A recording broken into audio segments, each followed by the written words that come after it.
Hey there, you guys, and welcome to Real Estate Divas. I'm Jer'Leigh Thompson with Texel Real Estate and my lovely co-host, Kristin Gerst.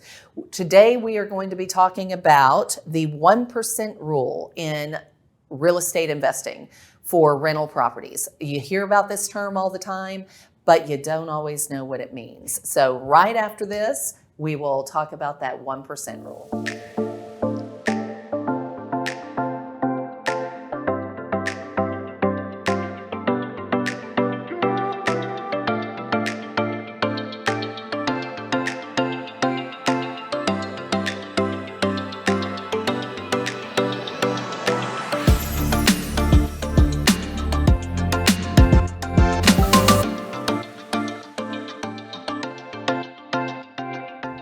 Hey there, you guys. Welcome back to Real Estate Divas. I'm Jer'Leigh Thompson with Texel Real Estate and Real Estate Reformation. And I'm Kristin Gerst with Capricorn Mortgage Investments, and we're talking about the 1% rule. So the 1% rule when buying real estate investment properties that you're buying and holding, that we're renting. Yeah. I heard about this. I don't know. I didn't even know it had a name. Oh, really? Yeah, oh, well, this is always how I would do it. You know, I'm like, okay, you know, it's 1% of whatever the total is that you want to purchase. That you can rent it for. So if it's, you know, is it a good deal is always the question. Is this a good rental property? Well, if it costs $150,000 and you can rent it for at least $1,500 a month. That's your 1%. That's your 1% rule. So basically what that's trying to make sure, and this is, you know, we'll talk about the other variations at the end of this segment, but basically what this is trying to ensure is that your costs are being covered. You can afford that note. You can afford all the things that come with that note, and you're getting that rent coming in. And again, we need to preface this is specific on market. And True. I've always, I mean, when I got started 17, 18 years ago, you know, the 1% rule was going, all right, well, this is what you should do. And that's what investors were saying in the books. But I know that there's places in the nation right now where they've got a 2%.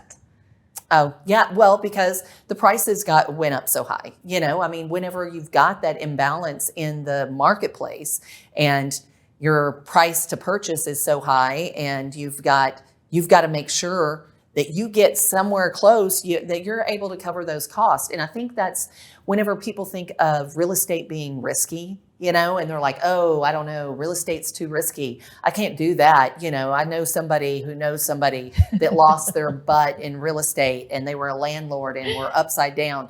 We've all heard the horror stories. So I think that's where the 1% rule came into play, is to make it stupid simple so people understood this is what you need to make sure that you're covering. Well, and as long as the deal is there, it's great. Now, depending on where you're at, in California, you're not going to hit that 1%. Yep. It'll be, I don't even know what they would call it. They wouldn't have a cool name like the 1% They rule. wouldn't have a cool name. They wouldn't have a cool name for that. But again, you know, when you're looking at all of those expensive, so many new real estate investors don't take into, I know I didn't when I got started. I didn't even think about property taxes. Insurance.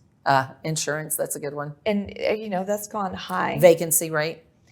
Yeah, and, you know, that can be higher or lower depending on where the property is. How great of a property manager you are, or the one you decide to hire. Well, so whenever you're out there and you're buying, so this was the way that you originally started buying properties, to buy and hold. Same here. But I remember, I don't know, 2 years ago, sitting there, and we had Steve Rosenberg on our show, and he'd been a property manager for ages. And he lives, where is he out of? He's out of Houston. Houston, yeah. So he's out of Houston, and they've had that property management. And we were talking about the 1%.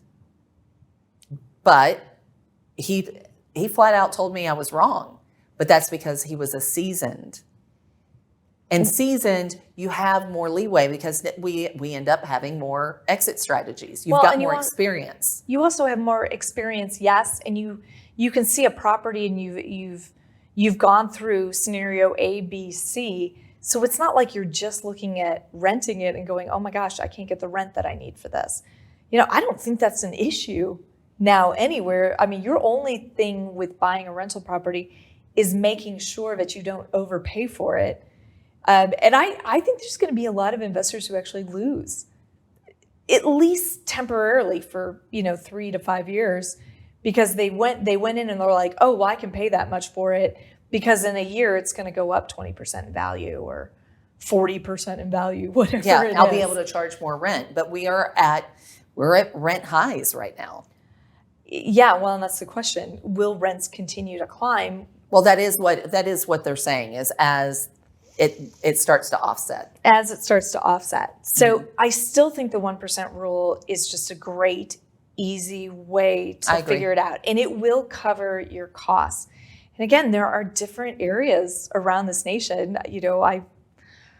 I was looking up in Ohio, for instance, why I was doing this, I don't remember. But all of a sudden I'm like, wow.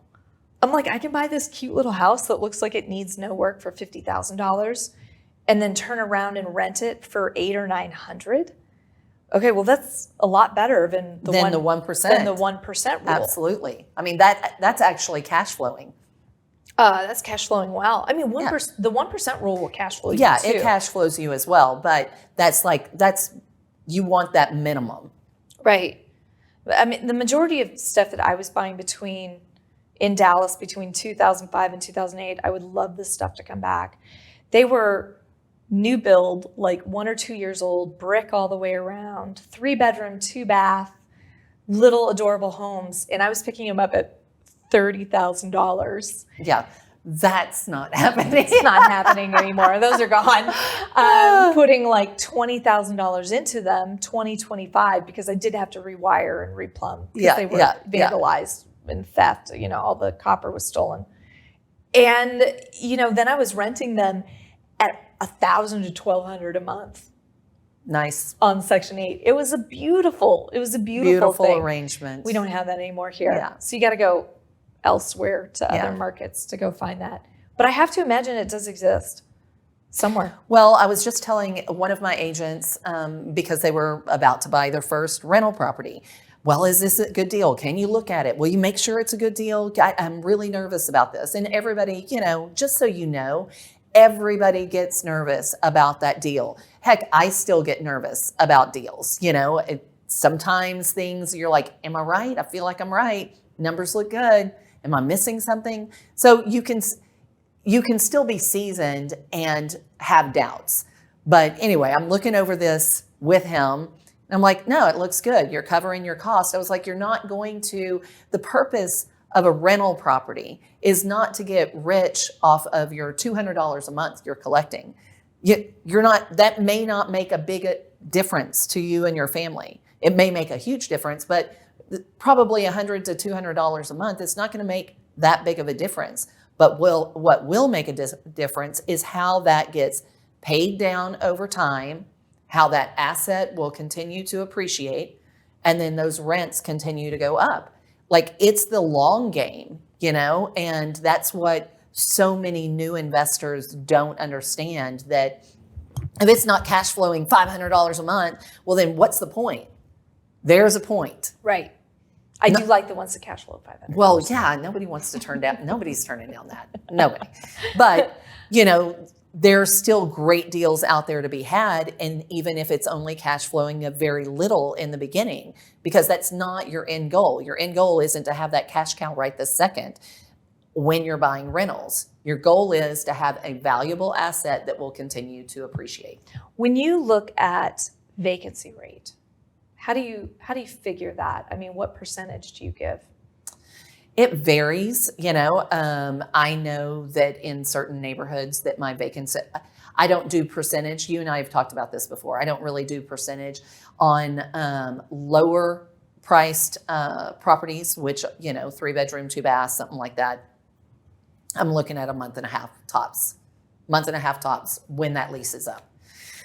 On the more affluent neighborhoods where they're paying $3,000, $5,000 a month, you may be looking at a little bit more than that. Really? Because it will stay on the market a little longer. A little bit longer because you've just narrowed your pool. There's only a certain amount of people that are going to fall in that category, at least in the DFW area. I know $5,000 for rent on the East and West Coast, no big deal. In Texas, in the DFW area, $5,000, you're getting a pretty large home. It's maintenance. It's a large home. It's for a family. It's an executive that's transitioning, just moved here, thinking about moving and buying something. There's a lot of wheels in motion there, and you've just narrowed your renting So pool. you're doing about a month and a half tops. Yeah, really and truly, I like to have it because when I go to list a rental, I go to list the rental the month before that lease is up if I know we're not renewing. And then hopefully within 15 days, that renter is moving in after the old renter moves out, because that gives me enough time to spiffy up the place, get the renter in. They've already been approved because I was showing the last month of that renter's lease. Yeah, no, and That's the end goal, is less than 30 days. But typically in a price range that's $2,500 or less in the DFW area, your vacancy rate, if you're marketing and you are putting it on the MLS and it's out there, your vacancy rate is very, very short. Well, and we've talked about property taxes and insurance, which, a lot of new investors just don't add in all of these costs. They've got their mortgage there, but they need to make sure that those two are included. Vacancy rate. What about make ready? How do you make ready? Hopefully you vetted your tenant Client. well enough. Hopefully you also wrote into your lease that you can come and inspect the property, and you come and inspect the property prior to putting it out for lease again, so that 30 days prior to the tenant moving out, I've looked at the property and I'm going, okay, not much damage, couple of scuffs, this and that. If it's got carpet and they had a pet, replacing the carpet, and I'm lining those things up for the day that they move out. But the make ready for a lot of the properties, if you don't have carpet and you're really talking paint and clean, that's super simple and not that expensive. So you can get it done super fast, and it's not. Yeah, it's not going to set you back, and it's not going to delay you. But again, those are, it's a cost. It is a cost. A deep clean, and then also just painting, kind of have in your mind when you're working on, your 1% rule or what all of your expenses are going to be, that it will be there. And also put in there, when it comes to pets, it's always a non-refundable deposit. You're not getting that back. Because there is going to be something that I'm going to have to do. You're going to shampoo those carpets. I don't care if it's wood floors. There's something I'm going to have to do because there was a pet in the place. Right. I've got pets. I got nothing against them. But, all of my life when I was renting, I had to pay, and it was a non-refundable deposit. How much do you charge for that? The non-refundable deposit is for pets is $350 to $400. Oh, wow. Okay, so it's substantial. Yeah. Oh, that's good. That'll hopefully cover most of your pain. Well, and some people charge a monthly pet fee. Yeah. So that adds up as well. A monthly pet fee, like every month? Every month, $25, $30. Okay, so they just so they it's give you just a an payment add-on. plan on It's your more three. of a They give you a payment plan on your $350 or whatever. pretty much. Yeah. But those are options. But those are things you want to think about. Yeah. All right. Any other costs? Any other cost? Are you making the tenants take care of the yard? Yeah. Or are you taking care of the yard? Does your property have a pool on it? If your property has a pool on it, are you adding that cost? I would never, if the property has a pool on it, I would never make the tenant responsible for that cost or for that maintenance, but I would make them responsible for the cost. Oh, you definitely wouldn't want them. But I don't want jacking them to around maintenance because No. I want somebody I trust doing that. Yeah. Because that's part of my asset. Yeah, you don't want them out there completely busting up your pool Yeah, going, no. I'm going to do a filter clean myself. Yeah, I got this. I got this. Yeah. But yeah, I mean, these are costs that you need to think about, but also know that the rent, the 1% rule is great. But I when still you buy property. I know, that's awesome. It's the way I look at it. I'm going, okay. And I do for the most part as well, but your real value is your long-term value. And I think that's what new investors, like, they're like, yeah, I need some rental properties. And then they see, well, I'm only making $250 a month. Well, I can't retire on that. And I was like, no, you can't retire on that. That's not the point. Well, and that was always the thing with me. Felt like I was working for my rental properties. Yep. Right. It was a full-time job. Really, had I stayed the course, my God. Yeah. Just all those flippers that that's flipped properties, or the wholesalers, that the shoulda, woulda, couldas stories that we've heard of people, they flipped all these properties, they sold all these properties, and then now they're like, what do you do? If I had just hung on to them, that would have been my retirement. Like, I just sell them in bulk and invest in something and out, So, I mean, because that's the long-term goal, is you hold on to it for 15 years, You and I would never quit. No, there's no retirement for us. Well, I mean, there's a ease back. Is there? Addicted. I feel like I'm working more now than before. I'm definitely working more now, but there's an ease back so that people are taking care of the everyday stuff, and I'm not in the minutia. Yeah, I'm just paying more people. Yeah, whatever. Anyway. But if y'all have any questions about the 1% rule, or you're looking at a deal and you're like, I don't know about this, reach out. We'd be happy to look it over or talk to you about it. I get it. I'm sure you do. Yeah. Somebody sends me something like, is this a good deal? And I'm like, I really just look straight at those numbers. Yeah. What can you rent it for? $1,500 a month. You're buying it up for $125. Yep. You got it. As long as you get $25,000 or less that you're putting in a vet house, it's a winner. So any questions, feel free to reach out to us. And don't forget to like, follow, and subscribe. We've got the YouTube channel, Real Estate Divas. We're on Instagram, Facebook, and TikTok, and we'd love to hear from you. I'm Jer'Leigh Thompson with Texel Real Estate. And I'm Kristin Gerst with Capricorn Mortgage Investments. See you later. Bye.